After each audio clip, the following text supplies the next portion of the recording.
What's up guys, Ame here with another video. While Radiant Classic has been an absolute blast, many of the encounters and raids are a little lackluster when it comes to mechanics, with mini fights being basic tank and spanks or only having one or two mechanics to worry about. The hype leading up to AQ40 turned into a quick realization that over half the instance was just bosses you could face roll, with most guilds one-shotting every boss all the way up to Princess Huhuran or Twin Emperors. On the other hand, Nax was fantastic, introducing bosses with difficult and unique encounters that challenged guilds' problem-solving skills and coordination, with bosses like Lotheb, Gothic, and of course the Four Horsemen. The raids in TBC pushed the envelope on what was considered possible in raid encounters, some mechanics being so unique and interesting that Blizzard never used them again, making TBC one of the peaks of the World of Warcraft raiding experience. In this video, we'll be going over some of these highly unique encounters found in TBC raids. Let's get into it. Our first stop is in Kil'jaeden at the second to last boss. Well, it's not actually a boss. It's a chessboard. That's right, Orkron, it's a game of battle chess. In this encounter, your raid team faces off against the Echo of Medivh in a game of chess, and just like chess, the goal is to get the enemy king down. Players will take control of the chess pieces, move them around the board, and fight the opposing pieces using abilities off the pet action bar, making this the first raid encounter in World of Warcraft's history where your player actually doesn't do a single thing to contribute to the fight in any way. No tanking, no healing, just controlling NPCs' chess pieces and fighting a la Wizard's chess in Harry Potter, but not nearly as dramatic. We've seen fights in Classic where single players take control of enemies, like Vesuvius and Grand Widow Fairlina in Naxxramas, and of course Razorgore and Blackwing Lair. But never before has a whole raid encounter been completely void of actual in-game characters sitting off to the side. While unique, there's really no skill involved in this encounter. No need to study up on popular chess openings like the French Defense or the Queen's Gambit. And this fight, if you can really call it that, is widely considered as free loot. Next up, we have Kael'thas in Tempest Keep, one of the longest and most unique boss fights in the whole expansion. In TBC, the final bosses of raids actually feel like final bosses, and are oftentimes the most difficult. In Classic, many final bosses didn't feel like the big climactic final raid boss you'd expect. C'Thun, while super cool, was arguably easier than Twin Emperors, and we all know the final boss in Blackwing Lair was Firemaw compared to Nefarian. In TBC, if you were to make a list of the most difficult raid bosses of the expansion, all the final raid bosses would have a case to be on that list. In Classic, the most phases a boss encounter had was 3. Well, Kael'thas has a whopping 5 phases. The first phase consists of killing his advisors one by one, and to make a later phase easier, you want to kill them in a certain spot. Phase 2 is what makes this fight one of the most unique encounters in World of Warcraft. Kael'thas will summon his arsenal of 7 legendary weapons that the raid needs to kill. Once killed, every member of the raid can loot these weapons and equip them, with each one giving different equip abilities. Staff of Disintegration gives stun, silence, and disorient immunity. Netherstrand Longbow has a chance on hit to increase physical damage by the target, and Infinity Blade just straight up applies a stacking 5% increased magical damage debuff. In Phase 3, Kael'thas resurrects all the advisors at once, and you have to take care of them all at the same time using these legendary weapons. It's not until Phase 4, yes, Phase 4, that you actually fight the main boss. This is coming from Classic where no fights went longer than 3 phases. And then in Phase 4, people with the Infinity Blade equipped can use it to dispel a mind control that Kael'thas casts. Once he gets to 50%, Phase 5 will start, aptly named True Power. Kael'thas will start using some insane abilities: Gravity Lapse, Nether Vapor, and Nether Beam. Gravity Lapse teleports the entire raid to Kael'thas' position and then launches you up in the air. Then from there, you have to spread out while flying in the air to avoid Nether Beam, which is essentially just a C'Thun I-beam that bounces to each player. Raiders had a hard enough time in Classic spreading out after Thaddeus goes down, or staying range 10 on Kel'Thuzad or C'Thun. Now you have to do it in 3 dimensions while floating in the air, and everyone starts in the middle. This fight is absolutely nuts, and it's nothing like we've ever seen before. On to Black Temple, we have the Reliquary of Souls, an interesting 3-phase fight that is almost 3 different bosses in one. Encased in what looks like the underbelly of a crab that you never ever want to see, ever, this thing acts as a bank of souls that Illidan captures and uses to power portals. Other than that, it just exists to give you nightmares.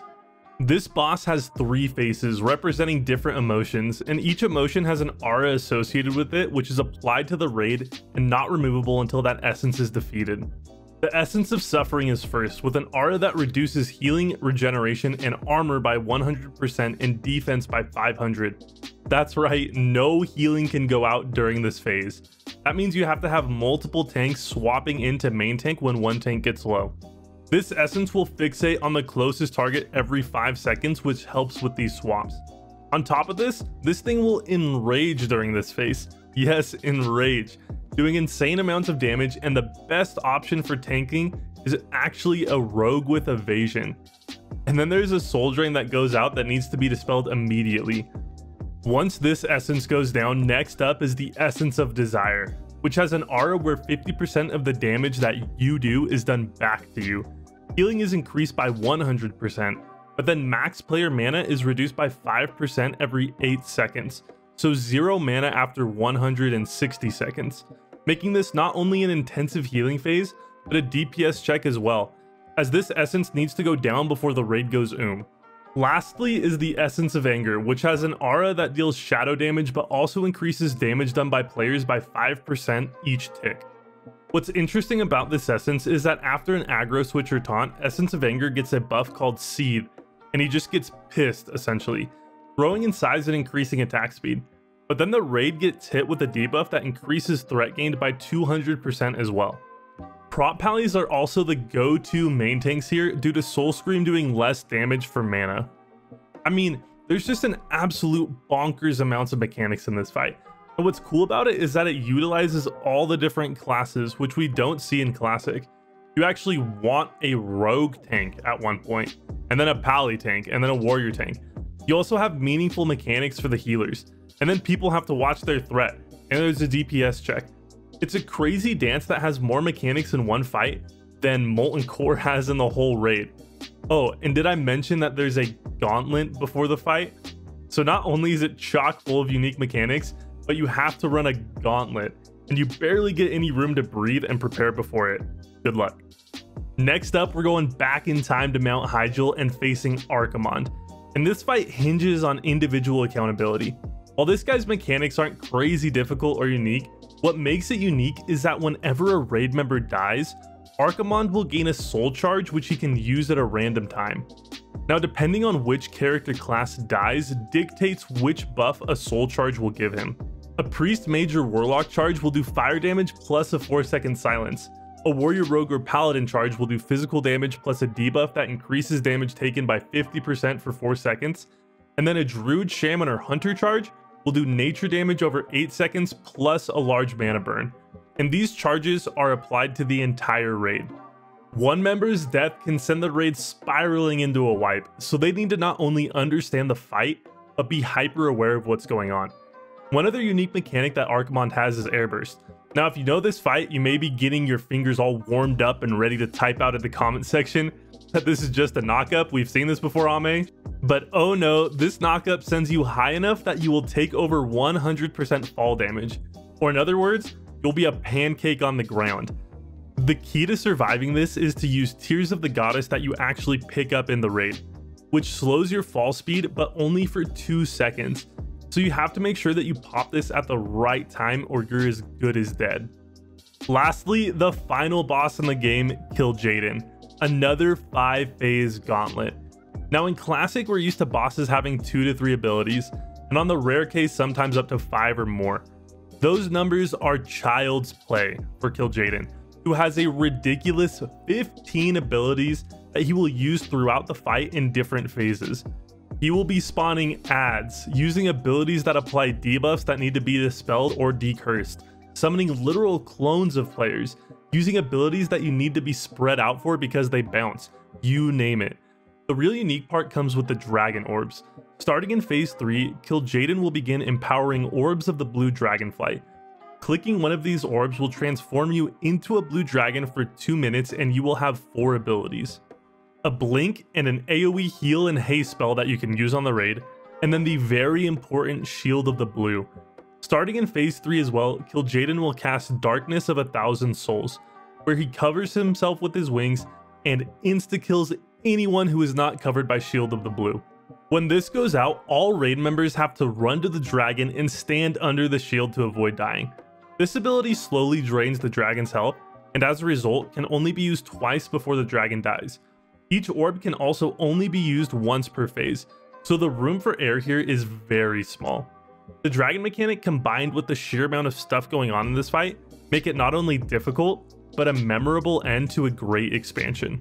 Bonus boss here at the end, you thought we were done, but no, Magtheridon.